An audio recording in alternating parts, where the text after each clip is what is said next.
اعوذ باللہ من الشیطان الرجیم بسم اللہ الرحمن الرحیم یا بنی آدم قد انزلنا علیکم لباسا یواری سوآتکم وریشا ولباس التقوی ذالک خیر ذالک من آیات اللہ لعلہم یذکرون۔ یہ آدم کے بیٹوں اور بیٹیوں، ہم نے تمہارے لیے لباس نازل کیا ہے جو تمہارے جسم کے ان حصوں کو چھپا سکے جن کا کھولنا برا ہے، اور جو خوشنمائی کا ذریعہ بھی ہے، اور تقوی کا جو لباس ہے وہ سب سے بہتر ہے۔ یہ سب اللہ کی نشانیوں کا حصہ ہے جن کا مقصد یہ ہے کہ لوگ سبق حاصل کریں۔ آیات 26 تا 32 اہل عرب کی ایک عجیب و غریب رسم کے پس منظر میں نازل ہوئی ہیں، جس کی تفصیل یہ ہے کہ مکہ مکرمہ کے قریب رہنے والے کچھ قبیلے مثلاً قریش حمص کہلاتے تھے، عرب کے دوسرے تمام قبیلے حرم کی پاسبانی کی وجہ سے ان لوگوں کی بڑی عزت کرتے تھے۔ اسی کا ایک نتیجہ یہ تھا کہ عربوں کے عقیدے کے مطابق کپڑے پہن کر طواف کرنا صرف انہی کا حق تھا۔ دوسرے لوگ کہتے تھے کہ جن کپڑوں میں ہم نے گناہ کیے ہیں ان کے ساتھ ہم بیت اللہ کا طواف نہیں کر سکتے۔ چنانچہ یہ لوگ جب طواف کے لیے آتے تو حمص کے کسی آدمی سے کپڑے نہ ملتے تو وہ بالکل عریاں ہو کر طواف کرتے تھے۔ یہ آیتیں اس بیہودہ رسم کی تردید کے لیے نازل ہوئی ہیں، اور ان میں انسان کے لیے لباس کی اہمیت بھی بیان فرمائی گئی ہے، اور یہ بھی بتایا گیا ہے کہ لباس کا اصل مقصد جسم کا پردہ ہے، اور ساتھ ہی لباس انسان کے لیے زینت اور خوشنمائی کا بھی ذریعہ ہے۔ ایک اچھے لباس کی صفت یہ ہونی چاہیے کہ وہ یہ دونوں مقصد پورے کرے، اور جس لباس سے پردے کا مقصد حاصل نہ ہو وہ انسانی فطرت کے خلاف ہے۔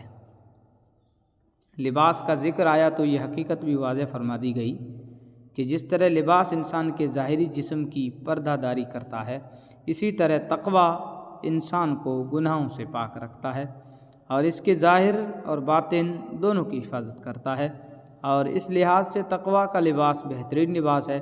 لہذا ظاہری لباس پہننے کے ساتھ ساتھ انسان کو یہ فکر بھی رکھنی چاہیے کہ وہ تقوی کے لباس سے آراستہ ہو، یعنی لباس کا پیدا کرنا اللہ تعالیٰ کی قدرت اور حکمت کی نشانیوں میں سے ایک ہے۔ یا بنی آدم لا یفتننکم الشیطان کما اخرج ابویکم من الجنۃ ینزع عنہما لباسہما لیریہما سوآتہما انہ یراکم هو وقبیلہ من حیث لا ترونہم انا جعلنا الشیاطین اولیاء للذین لا یؤمنون۔ یہ آدم کے بیٹوں اور بیٹیوں، شیطان کو ایسا موقع ہرگز نہ دینا کہ وہ تمہیں اسی طرح فتنے میں ڈال دے جیسے اس نے تمہارے ماں باپ کو جنت سے نکالا جبکہ ان کا لباس ان کے جسم سے اتروا لیا تھا تاکہ ان کو ایک دوسرے کی شرم کی جگہیں دکھا دے، اور اس کا جتھ تمہیں وہاں سے دیکھتا ہے جہاں سے تم انہیں نہیں دیکھ سکتے۔ ان شیطانوں کو ہم نے انہی کا دوست بنا دیا ہے جو ایمان نہیں لاتے۔ وَإِذَا فَعَلُوا فَاحِشَةً قَالُوا وَجَدْنَا عَلَيْهَا آبَاءَنَا وَاللَّهُ أَمَرَنَا بِهَا قُلْ إِنَّ اللَّهَ لَا يَأْمُرُ بِالْفَحْشَاءِ أَتَقُولُونَ عَلَى اللَّهِ مَا لَا تَعْلَمُونَ۔ اور جب یہ کافر لوگ کوئی بے حیائی کا کام کرتے ہیں تو کہتے ہیں کہ ہم نے اپنے باپ دادوں کو اسی طریقے پر عمل کرتے پایا ہے اور اللہ نے ہمیں ایسا ہی حکم دیا ہے۔ تم ان سے کہو کہ اللہ بے حیائی کا حکم نہیں دیا کرتا، کیا تم وہ باتیں اللہ کے نام لگاتے ہو جن کا تمہیں ذرا علم نہیں؟ اس سے اسی رسم کی طرف اشارہ ہے کہ یہ لوگ عریاں ہو کر طواف کرتے تھے۔ چونکہ یہ رسم برسوں سے چلی آتی تھی، اس لیے ان کی دلیل یہ تھی کہ ہمارے باپ دادا ایسا ہی کرتے چلے آئے ہیں، جس سے معلوم ہوتا ہے کہ اللہ تعالیٰ کا یہی حکم ہے۔ قل امر ربی بالقسط واقیموا وجوہکم عند کل مسجد وادعوہ مخلصین لہ الدین کما بدأکم تعودون۔ کہو کہ میرے پروردگار نے تو انصاف کا حکم دیا ہے، اور یہ حکم دیا ہے کہ جب کہیں سجدہ کرو اپنا رخ ٹھیک رکھو، اور اس یقین کے ساتھ اس کو پکارو کہ اطاعت خاص اسی کا حق ہے، جس طرح اس نے تمہیں ابتدا میں پیدا کیا تھا اسی طرح تم دوبارہ پیدا ہوں گے۔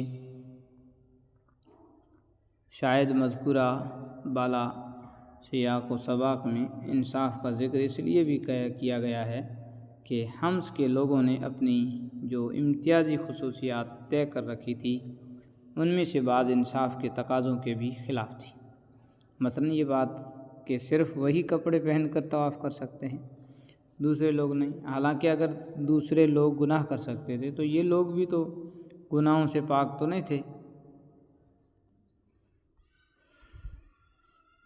فریقا ھدی وفریقا حق علیہم الضلالہ انہم اتخذوا الشیاطین اولیاء من دون اللہ ویحسبون انہم مہتدون۔